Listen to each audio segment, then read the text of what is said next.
ಅಂತಾರಾಷ್ಟ್ರೀಯ cricket council ಏಕದಿನ ಕ್ರಿಕೆಟ್ನ ನೂತನ ರ್ಯಾಂಕಿಂಗ್ ಬಿಡುಗಡೆ ಮಾಡಿದೆ. ಭಾರತ ತಂಡದ ನಾಯಕ ಶುಭ್ಮನ್ ಗಿಲ್ ಅವರು 801 ಪಾಯಿಂಟ್ಗಳೊಂದಿಗೆ ಏಕದಿನ ಬ್ಯಾಟರ್ಗಳ ಪಟ್ಟಿಯಲ್ಲಿ ಅಗ್ರಸ್ಥಾನದಲ್ಲಿದ್ದಾರೆ.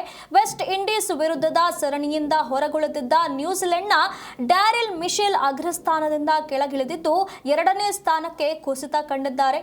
ಅವರು 794 ಪಾಯಿಂಟ್ ಹೊಂದಿದ್ದಾರೆ.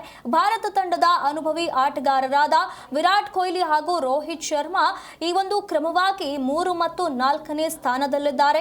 ಟಿ20 ರ್ಯಾಂಕಿಂಗ್ನಲ್ಲಿ ಭಾರತದ ಎಡಗೈ ಬ್ಯಾಟ್ಸ್ಮನ್ ಇಶಾನ್ ಕಿಶನ್ ಅವರು 910 ಪಾಯಿಂಟ್ಗಳೊಂದಿಗೆ ಅಗ್ರಸ್ಥಾನದಲ್ಲಿದ್ದಾರೆ.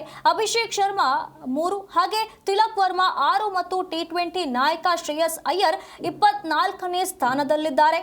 ಯುವ ಬ್ಯಾಟರ್ ವೈಭವ್ ಸೂರ್ಯವಂಶಿ ಅವರು ಟಿ20 ರ್ಯಾಂಕಿಂಗ್ನಲ್ಲಿ ಇದೇ ಮೊದಲ ಬಾರಿಗೆ ಅಗ್ರ 50ರ ಒಳಗೆ ಸ್ಥಾನ ಪಡೆದಿದ್ದಾರೆ. ಜಿಂಬಾಬ್ವೆ ವಿರುದ್ಧದ ಸರಣಿಯಲ್ಲಿ 3 ಪಂದ್ಯಗಳಲ್ಲಿ 2 ಅರ್ಧಶತಕ ಸೇರಿದಂತೆ 151 ರನ್ ಗಳಿಸಿದಂತ ಸೂರ್ಯವಂಶಿ 48ನೇ ಸ್ಥಾನದಲ್ಲಿದ್ದಾರೆ.